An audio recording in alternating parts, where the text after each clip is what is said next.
Welcome back to Third and Long. I'm your host, Joe. Today we're going to break down some of the quarterfinal moments as well as get into the semifinals and get a few playoff predictions in here. So let's start with the quarterfinals, where all four quarterfinals, they delivered statement wins. These weren't coin flip games, and the four teams left standing all got here in very different ways. We've got Indiana, Oregon, Miami, Ole Miss. There's no blue blood monopoly there. It's not the same old script. No matter who goes to the finals, it's going to be their first time that they've been in the CFP finals. So let's break it down. Indiana versus Alabama, the Rose Bowl recap. Indiana didn't just beat Alabama, they dismantled them.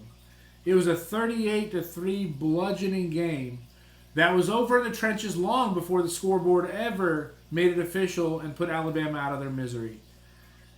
What Indiana did right, they controlled the line of scrimmage on both sides. They ran the ball 50 times for 215 yards. They stayed ahead of the chains, and they never let Alabama come up for air. Fernando Heisman Doza was nearly perfect. He went 14 of 16, 192 yards, 3 touchdowns, and no picks. That efficiency kept Alabama from ever sniffing momentum, not even flipping it. The team played clean. They played disciplined football. They're a veteran group. There was not one moment of panic. There was no pressing. Defensively, they were sound, gap disciplined, relentless, holding Alabama to just 23 rushing yards total. They looked like a team that had seen big moments before. Story for Alabama, it was all up front. The offensive line struggled all night. They couldn't establish the run. They were forced into long yardage situations. Alabama rushed 17 times for 23 yards. Not very indicative of anything in particular. Their season, they have barely 500 rushing yards for their top rusher. It's not like they went in trying to establish the run early. Anything that they did got thwarted. So the highest level, if you can't run football, you don't win. And Indiana exposed that. Coaching note here, Indiana coach Kurt Cignetti continues to press every advantage. He's aggressive when he smells weakness. Conservative when he has control. He rarely beats himself. This is a sound football team, and in my opinion, the most complete team left. Miami versus Ohio State, a physical statement. Miami's win over the Buckeyes was not pretty, and that's exactly how Miami wanted it. This game was decided in the trenches, just like I said. The Miami identity, physical, punishing. They're comfortable in chaos. They rushed 37 times for 153 yards, while holding Ohio State to 45 rushing yards, if you include the 42 yards that they lost from quarterback sacks. Miami's defensive front overwhelmed Ohio State's offensive line. That's an issue that followed the Buckeyes half the season. Ohio State moved the ball through the air, but mistakes piled up, including 2 interceptions. One of them was a back-breaking, game-deciding pick six that happened early on. This is Mario Cristobal football. He leans on the lines. He wins late. He makes the game uncomfortable. Miami isn't built for shootouts. They're built to drag you in the mud. They go into the fourth quarter, and they're going to see who flinches. Injury watch. Miami enters the semifinals relatively healthy up front, and that matters. Their pass rush is their engine of their defense. Their physicality wears teams down over 4 quarters. Miami is a trench warfare football team. Now, last one, Ole Miss versus Georgia, and holy cow, if you guys stayed up to watch this game, I wasn't planning on it. I figured Georgia'd have it summed up by halftime. I could go to bed. I had to get up early, but I couldn't turn it off. My goal was to at least lay in bed, have it on. I'm like, oh, okay, I'll get some sleep. I'll doze off while it's on. Not going to happen. Ole Miss's win over Georgia might have been the most impressive coaching job of the round. This team was dealing with coaching turnover, transfer portal noise, outside distractions. Nobody in the country thought they'd win it outside of the state of Mississippi. They still found a way. What won the game? Their mental toughness, their situational execution, elite special teams. Quarterback Trinidad Chambliss was on one that night. He threw for 362 yards, 2 tutties, no picks, and standing in under pressure all night. Ole Miss didn't dominate Georgia. They survived them. I think whoever was going to have the ball last was probably going to win that game as it went on. And when it mattered most, their kicker delivered. 3 for 3 on field goals, including a 56-yarder. We'll talk more about him later. Coaching shift in this game with Lane Kiffin gone. I know, shocker, nobody's ever heard of that. Holy cow. What? Lane Kiffin's gone?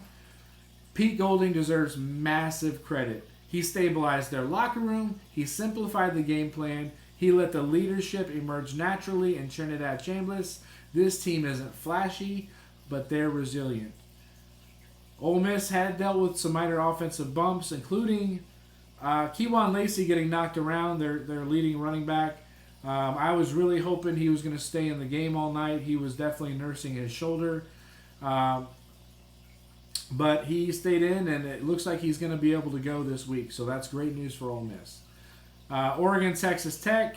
Oregon shut down. It was a shutout. It was an absolute shutout. Not what I predicted at all. I was definitely wrong on this. If anybody has any crow, I'll eat it. I predicted a shootout. I predicted 4 billion points on average. I was wrong. But this was about one thing for Oregon. This was defense with intent. After giving up yards earlier in the postseason, Oregon responded with relentless pressure, discipline, and takeaways. They forced 4 turnovers. Texas Tech was a turnover machine. They recorded 4 sacks, held Tech scoreless, and Texas Tech was like me making music. They just never found the rhythm. Oregon's growth, it just wasn't talent. This was adjustment. They adjusted. They looked like a team that learned from last season's playoff disappointment, which we covered earlier. And they came back sharper, more mature, more controlled. They seemed like an older version of themselves. They definitely learned their lesson last time. They took notes and they improved. Head coaching note on here.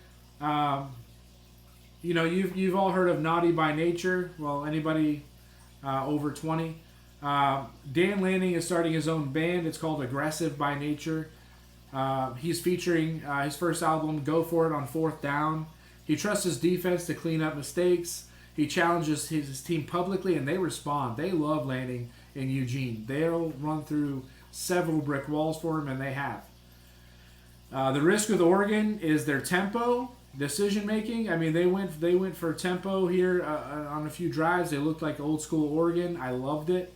When they're in rhythm, they're dangerous. When they get impatient, that's when they invite the chaos. So in the next game, look for them to really embrace their patience, get in the rhythm, try to stay there, and that's the way that they're gonna have a chance in the next one. So the playoff isn't about brands; it's about belief. It's about buy-in. Indiana wins this with balance and discipline. Oregon wins their game with defense and growth. Miami wins with brute force. Ole Miss is going to win with their resilience.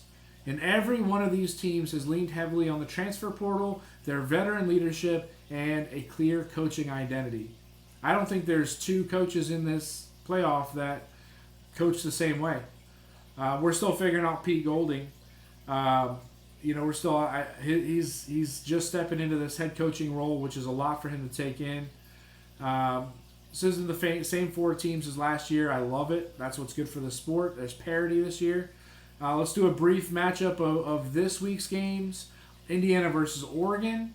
Fernando Mendoza, Indiana. He's going to be a key player. I mean, that goes without saying. I mean, anybody that's on their first ever sports radio show is going to say, well, the quarterback is going to be the most important player. This one, obviously, Mendoza is going to establish the rhythm. He does a great job. Side note on this, has anybody ever noticed that Mendoza is like the poster child for positivity and, having a good time and willing his team?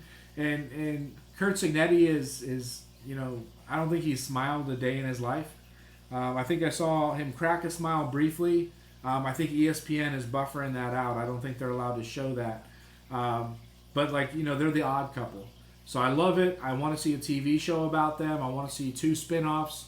I want to see it. So anybody responsible for making TV shows, let's get the odd couple going. Oregon thrives on the disruption in the defense. They're going to try to get Mendoza to make rash decisions, which again, if he's forced into it, he can do it. He has no problem tucking the ball and running. This guy's an excellent runner. He's going to find the best spot for the ball to go, for himself to go. He's going to make Oregon miss. Indiana will control the tempo again. You got Hemby coming out of the backfield. He's going to be a key player in my mind. Oregon struggled to stop the run efficiency last week. Texas Tech didn't do a whole lot, but they were able to get some runs in. I think with Indiana's offensive line, the co-MVPs of the Rose Bowl, I think they're going to be able to open up some holes for Hemby to run. If Indiana can eke out 4 yards per carry like they were doing, he becomes the closer. He becomes the bell cow. He's going to carry the ball. So look for him to really stand out outside of Mendoza, obviously. I still think Mendoza is going to win the MVP of the game, but Hemby is going to be heavily leaned on. If you look at Oregon's side, you got Dante Moore. Quarterback again. He's going to control it. I think in this game we have 3 of the 4 top projected draft picks for the NFL next year. So we'll see how they do. But if Moore and the Ducks want a chance, any kind of chance to win this game, to stay close, they're going to have to be as disciplined as Indiana. They can't make stupid mistakes. They can't shoot themselves in the foot. They're going to have, I don't want to say patience, because that's easy to say, but they're going to have to find a way to find the small little holes that Indiana might give them. But Indiana's the most disciplined team. They're going to shut down any kind of Oregon advances. I love Oregon, love the Ducks, love Dan Lanning, love what he's doing up there. I think Indiana rolls on this one. I think they're the best team, not only left, but I think they're the best team in the league this year, total. Let's switch to gears. Miami versus Ole Miss. Who's going to decide this on the Miami sideline? No surprise here for anybody who watched the game last week. Reuben Bain Jr., the guy was a menace last week, an absolute menace. That's the best way I can think of. He was disruptive. I felt like they called his name on every play. He was in the backfield more than he is at home on the couch in the offseason. The guy was everywhere. Ole Miss's offense lives and dies with their quarterback comfort. Bain controls the edge. Miami controls the game. If Beck can get the ball to Fletcher early and often with success, it's going to open up the game in the middle of the field for the playmaker. The new and upcoming prime time Malachi Toney. But Beck needs to stay upright. The Rebels were eating Gunnar Stockton's lunch, dinner, brunch, dinner. They're eating all of his meals last week. He had no room to do anything. So if Beck wants to be successful, he's going to have to stay away from the Rebels' defense. Trinidad Chambliss for Ole Miss on the other side. Again, if you guys haven't seen the game from last week, dude was on one. He was an absolute stud. He came back out every single drive and just made it happen. I thought for sure Georgia was going to start, pressing and start running away with it. It's typical Georgia late game football. If you guys have seen Georgia games this year, they might struggle. They struggled against the Gators, and they pulled it out. They have better conditioning. So when they were up late, I thought, okay, here we go. They're just going to grind Ole Miss down. Ole Miss doesn't have what it takes to keep up. And I was wrong. Wrong again, man. Ole Miss came out. Chambliss was absolutely flinging the ball. I thought a couple of the passes he made were going to go out into the stands, and they went right into someone's hands. Dude was on fire. Talk about Kewan Lacey staying healthy. He survived last week. He was definitely in an injury scare. Hopefully he had enough time to rest up. Whatever they got to do to get him healthy. because when he runs anywhere near the line of scrimmage this week, it's going to feel like any of Mike Tyson's opponents felt the morning after that they were dumb enough to get in the ring with him.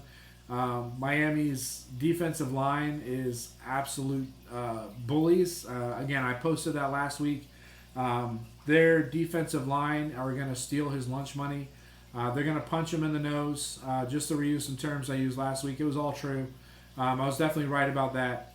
But if it comes down to a late, close game, Carnero for Ole Miss, guy's a stud. He was in the movie poster. I don't know if you guys saw for the new Avengers movie, but he is Iceman. I don't know if you guys know that, so spoiler alert. Ice in his veins. Carnero late, kicking field goals like his life depended on it. Ole Miss has a lot of trust in him, and rightly so.